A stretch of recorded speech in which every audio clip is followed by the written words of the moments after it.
Good evening, kiddies. Today, I announce and introduce a new series. A series that's called Major Battles of History. And today we journey back in history to June 25th, 1876, to the Battle of the Greasy Grass, more commonly known as the Battle of Little Bighorn, or Custer's Last Stand. It took place along the Little Bighorn River on the Crow Indian Reservation in the southeastern part of the Montana Territory.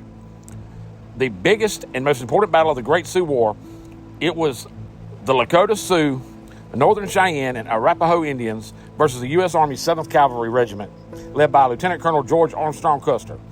The 7th Cavalry was 700 cavalry strong, plus Indian scouts. The Native American factions were actually anywhere from 1,100 to 2,500 warriors strong, led by Crazy Horse, Sitting Bull, and Chief Gall. This battle came about due to settlers constantly encroaching on Native American lands in the Great Plains area, starting the Sioux Wars. Some of the Native Americans had moved to reservations, while others did not, usually violently protesting not going to a reservation. Eventually, the Little Bighorn Valley and the Crow Reservation territory saw quite a few skirmishes between the Crow and the Sioux, who weren't given permission to be there.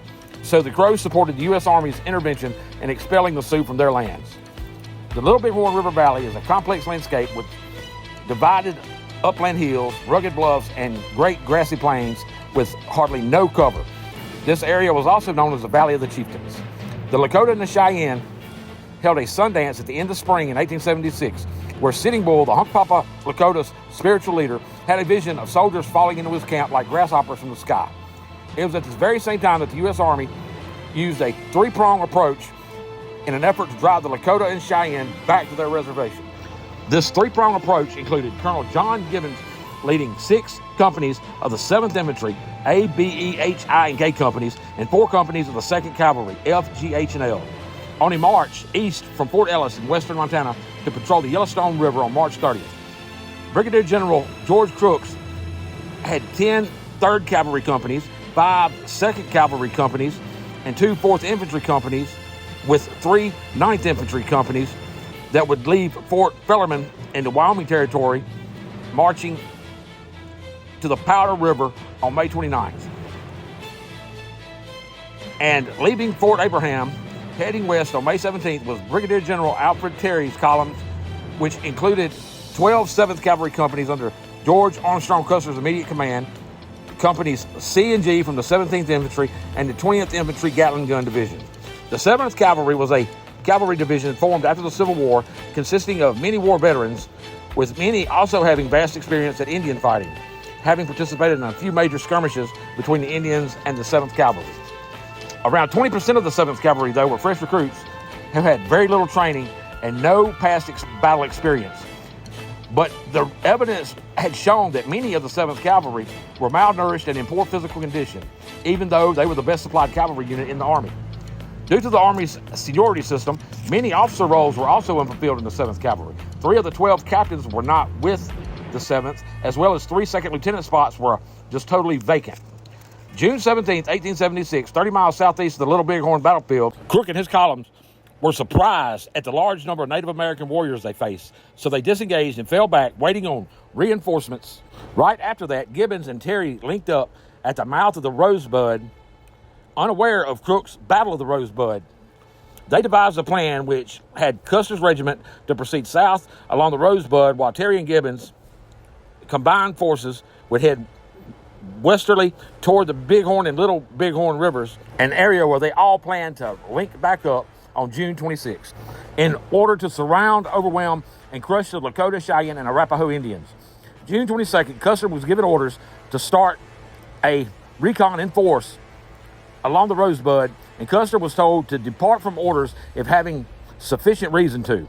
Custer then declined Gatling gun support because he said they would slow his pace. On the evening of June 24th, Custer's Indian scouts reached the Crow's Nest and overlooked 14 miles east of the Little Bighorn River. It was during sunrise of June 25th that Custer's scouts saw a large herd of ponies, as well as other signs of a large Native American village about 14 to 15 miles from Custer's current position. Custer had thought to attack the camp using the element of surprise on June 26th, but he was then informed some hostiles had spotted his trail left by his troops. He thought his element of surprise was going to be gone, so he made the command decision to attack immediately the morning of June 25th. Custer commanded 12 companies, which he split into 3 battalions to offset the upcoming battle. Major Marcus Reno got 3 companies, A, G, and M. Captain Frederick Benteen got 3 companies, H, D, and K. And Custer kept 5 companies under his immediate command, C, E, F, I, and L. Captain Thomas McDougal had the 12th Company, B, to perform pack train escort duties. Custer didn't know the Native Americans who found his trail were leaving and didn't report what they saw back to the Native American camp. One of Custer's scouts, Mitch Bauer, was to have said to Custer, "General, I have been with these Indians for 30 years, and this is the largest village I've ever heard of." But Custer's only concern, it seemed, was the fear that the Indian encampment would scatter before he arrived. So he approached the village with a daylight attack imminent. Half Yellowface, another Indian scout, feeling an impending sense of doom, told Custer via the interpreter, "You and I are going home today by a road we do not know," in a prophetic warning that Custer dismissed. Custer was going on incorrect numbers giving to him of the opposing forces' strength. Also, thinking no more than 800 hostiles were in this area. The hostile force was much larger due to the many reservation Indians who had recently left the reservation to join Sitting Bull and his Lakota on the summer buffalo hunts. So the number was in the thousands, not hundreds. But Custer thought different.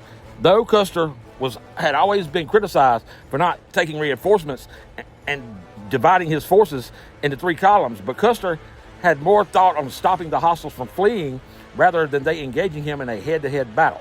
But in Custer's defense, he did send his temporary bugler, John Martin, with dispatches calling for ammo and reinforcements. But it was during Custer's final approach to the village that he ended up sending this dispatch. Custer was approaching the Indian village, and he had only 210 men and scouts under his immediate command after he split into 3 columns. John Martin was known as the last white man to actually see Custer alive.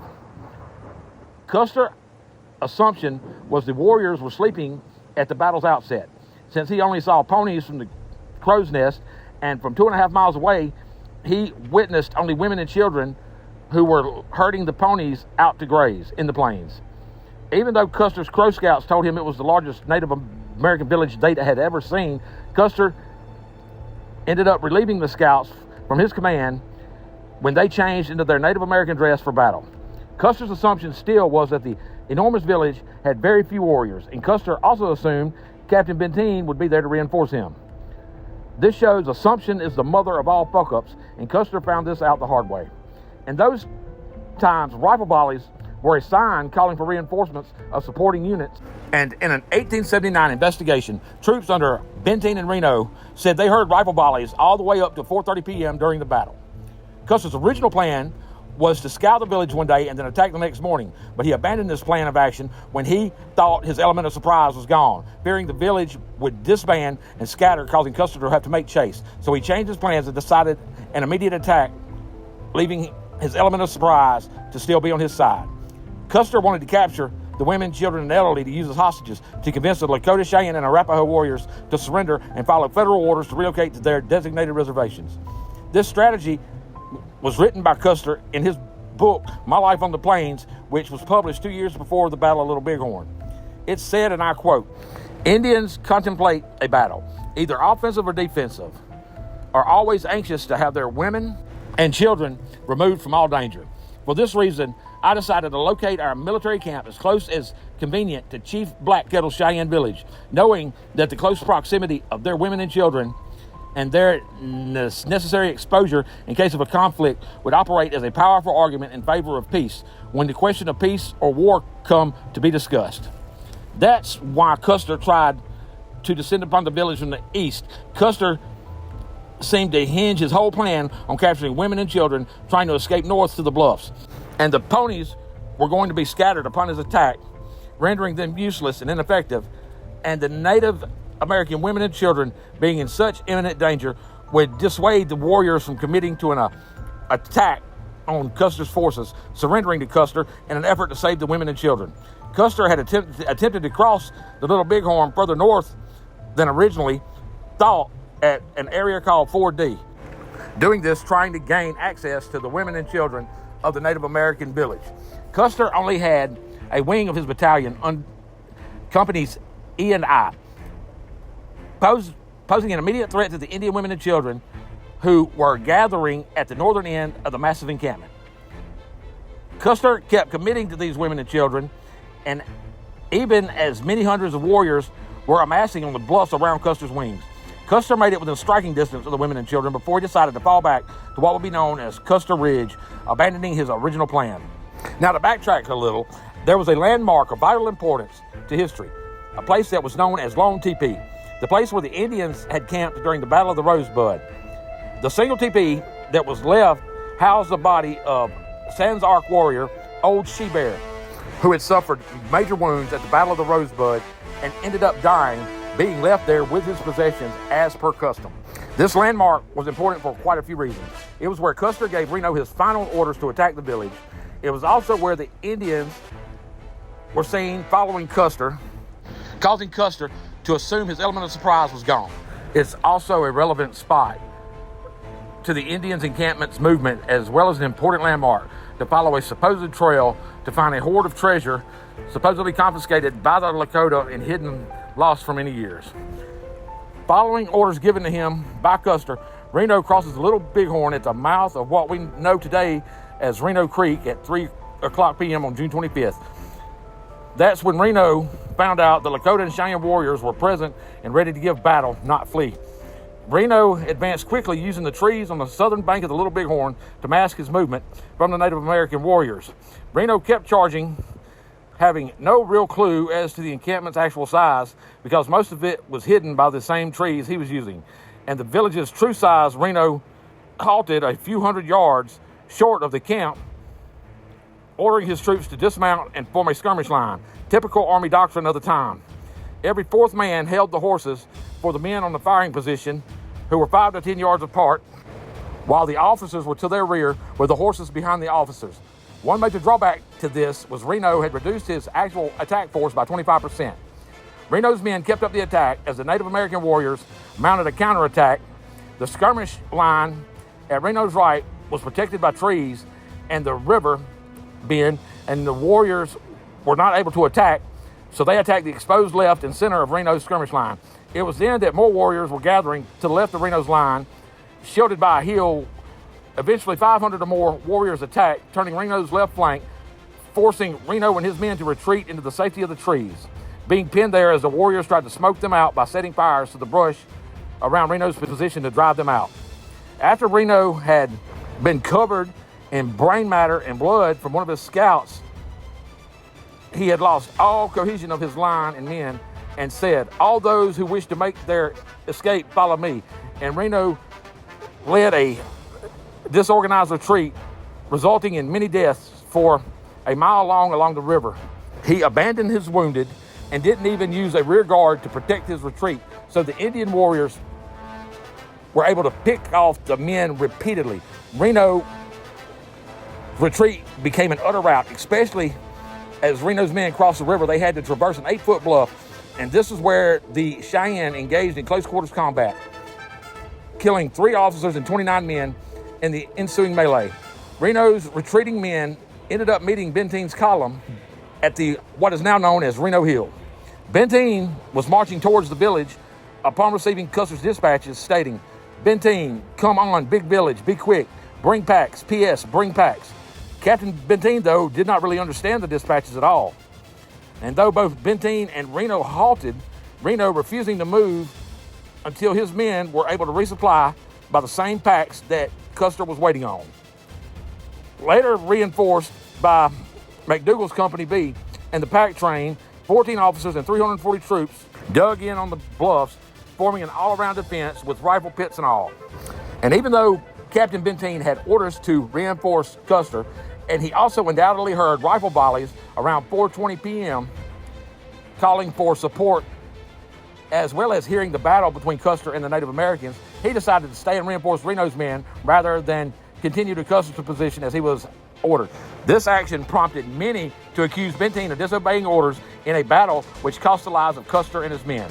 At 5 o'clock p.m., Captain Thomas Weir led Company D in an effort to link with Custer, and as Company D moved down Cedar Coulee, Captain Weir remained on the bluffs. D then looped back towards Reno's position. Lieutenant Hare was then sent by Reno to join Captain Weir, along with companies M, K, and H. D, M, and K made it to what's now known as Weir Point, where they dismounted. From the bluffs, Weir could see the village, actual size of around 1,800 lodges, and as well as the massive group of ponies the villages had.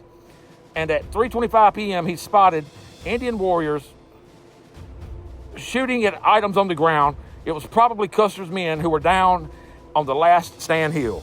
At the northern area of the battlefield, many historians think Weir also witnessed the fight on Calhoun Hill.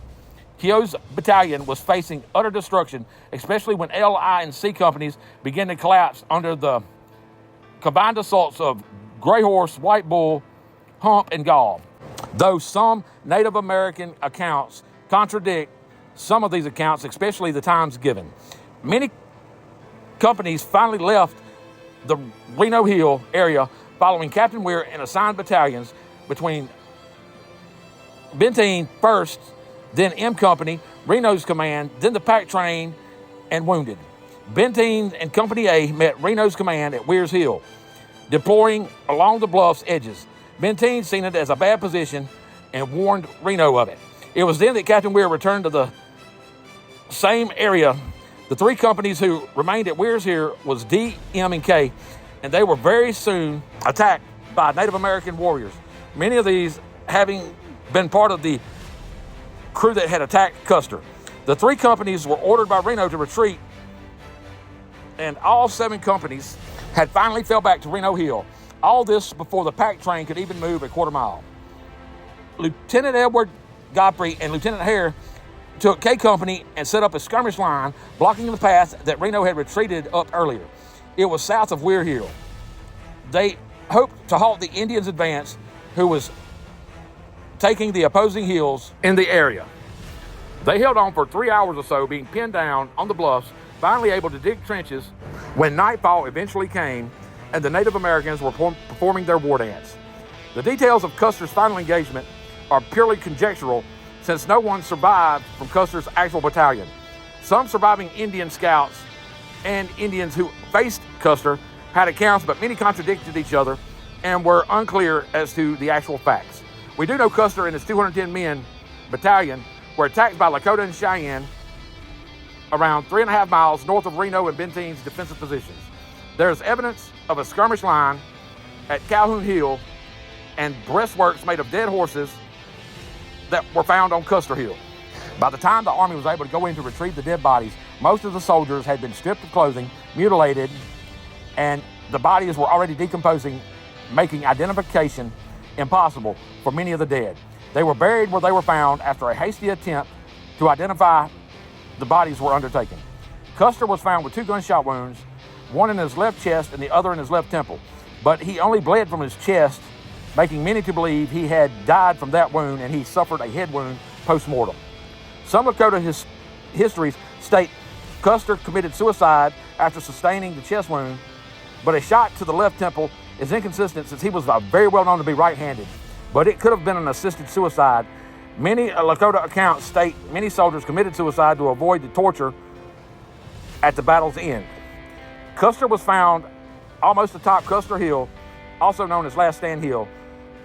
There was a memorial placed, an obelisk, to commemorate the dead who died at the Battle of Little Bighorn on that very spot on top of Custer's Hill. One of Custer's many Crow scouts who left Custer near Medicine Tail Coulee said Custer attacked the village trying to cross the river, was driven back all the way to the hill where he was found dead. And this Crow Scout's account portrayed Custer's aggressive style and is backed up by evidence found on the battlefield. And this account became a popular basis for quite a few other accounts of Custer's battlefield last stand. Crow Scout Goes Ahead's wife, Pretty Shield, stated Custer was killed while crossing the river, dying in the actual waters of the Little Bighorn, allegedly killed by a Lakota warrior named Big Nose.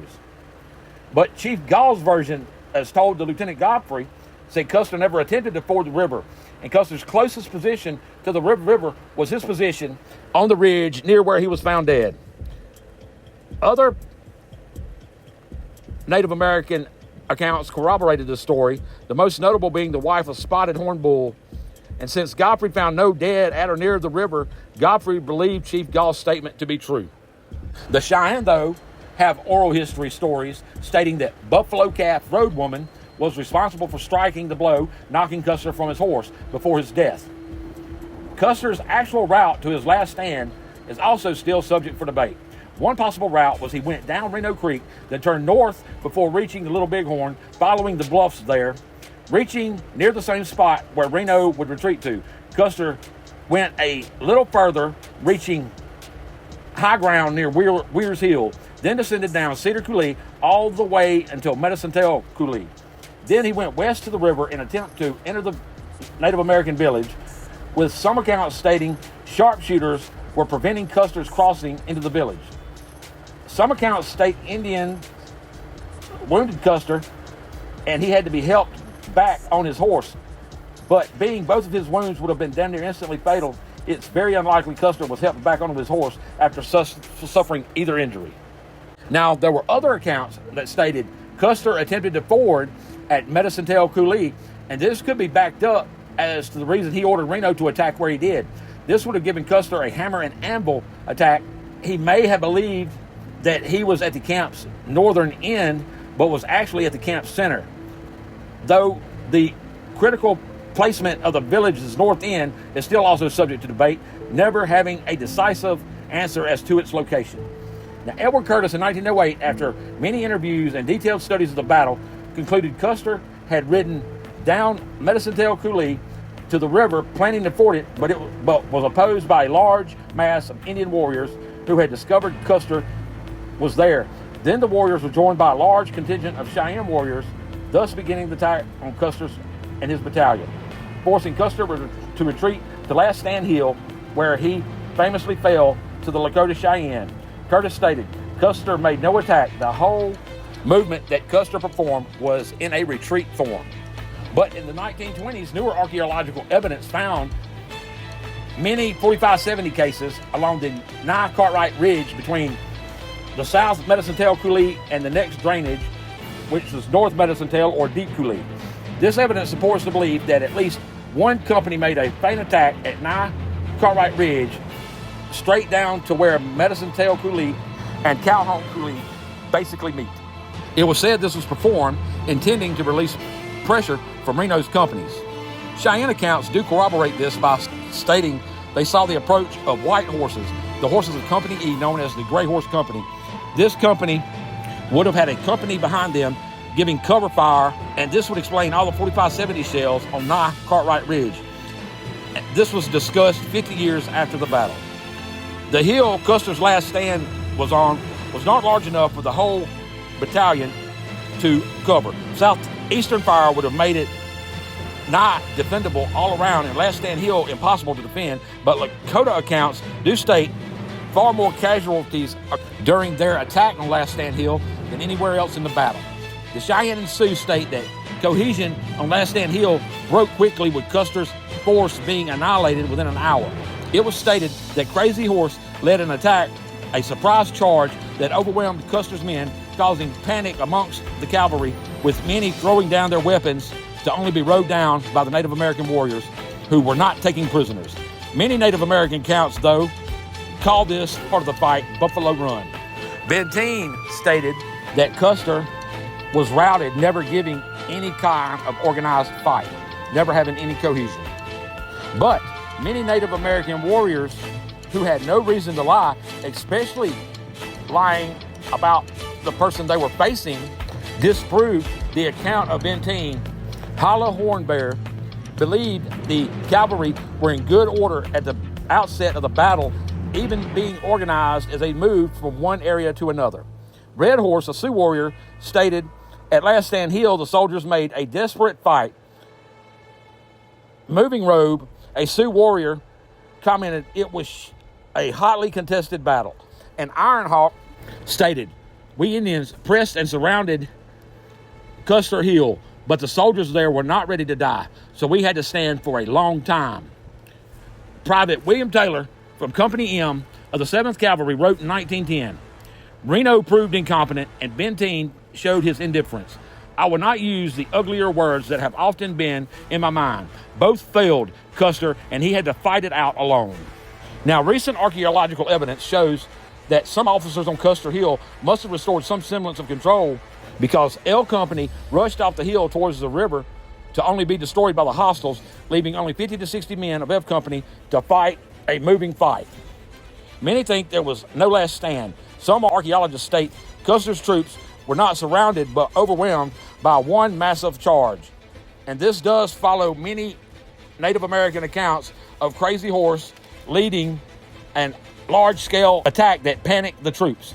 Many of the fleeing troops, even Scout Mitch Boyer, along with 28 bodies, were found in a gulch, possibly being the final deaths of the battle.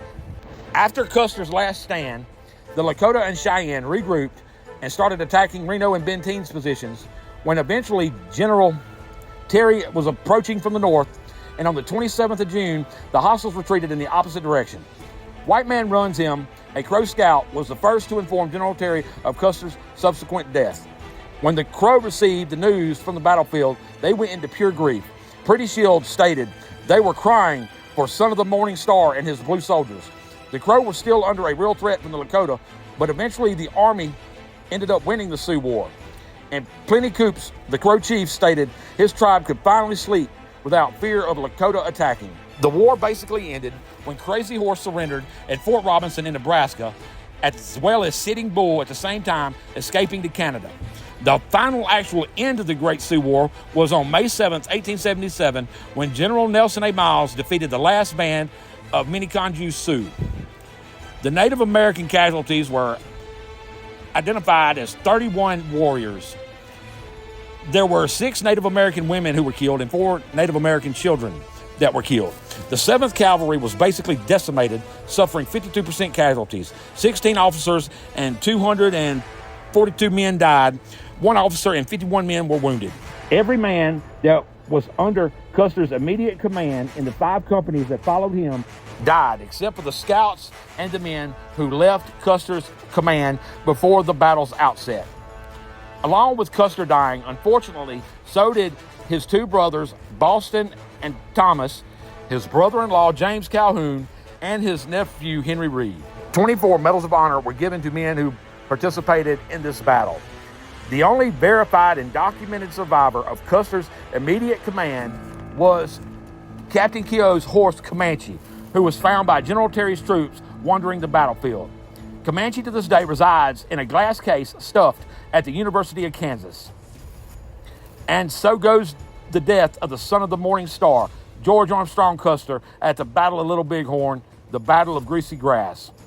I believe Custer made a few mistakes of his own, but his demise may have been prevented if Reno was not so cowardly in his actions and Benteen wasn't so incompetent and just directly disobeyed an order.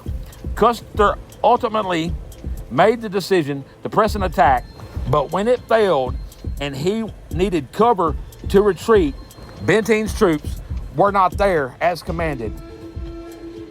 And neither Reno nor Benteen responded to any of the rifle volleys calling for help.